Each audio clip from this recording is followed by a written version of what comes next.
అందరికీ శుభోదయం. నా పేరు లాస్య. నేను 8వ తరగతి చదువుతున్నాను. నేను ఇప్పుడు గుణసంధి గురించి చెప్పబోతున్నాను. గజ, గజేంద్రుడు. గజ ప్లస్ ఇంద్రుడు. గజ అనేది పూర్వపదం, ఇంద్రుడు అనేది పరపదం. పూర్వపదంలోని జ అనే హల్లులో ఆ అనే అచ్చు ఉంది.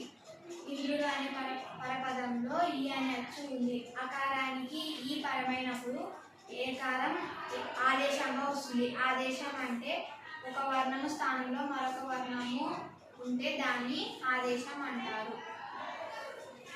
గంగోదకం. గంగా ప్లస్ ఉదకం. గంగా అనేది పూర్వపదం, ఉదకం అనేది పరపదం. పూర్వపదంలోని గా అనే హల్లులో ఆ అనే అచ్చు ఉంది. ఉదకం అనే పరపదంలో ఉ అనే అచ్చు ఉంది. అకారానికి ఊ పరమైనప్పుడు ఓకారం ఆదేశంగా వస్తుంది. ఆదేశం అంటే ఒక వర్ణము స్థానంలో మరొక వర్ణము ఉంటే దాన్ని ఆదేశం అంటారు. దేవర్షి. దేవ ప్లస్ ఋషి. దేవ అనేది పూర్వపదం, ఋషి అనేది పరపదం. వా అనే హల్లులో ఆ అనే అచ్చు వస్తుంది.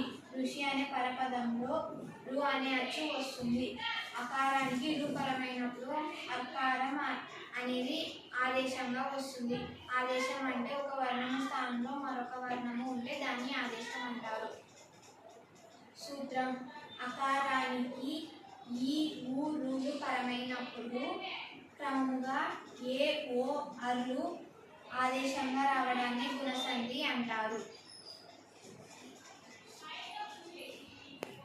గుణాలు అని వేటిని అంటారంటే ఏ ఓ అర్లను గుణాలు అని అంటారు. ధన్యవాదాలు.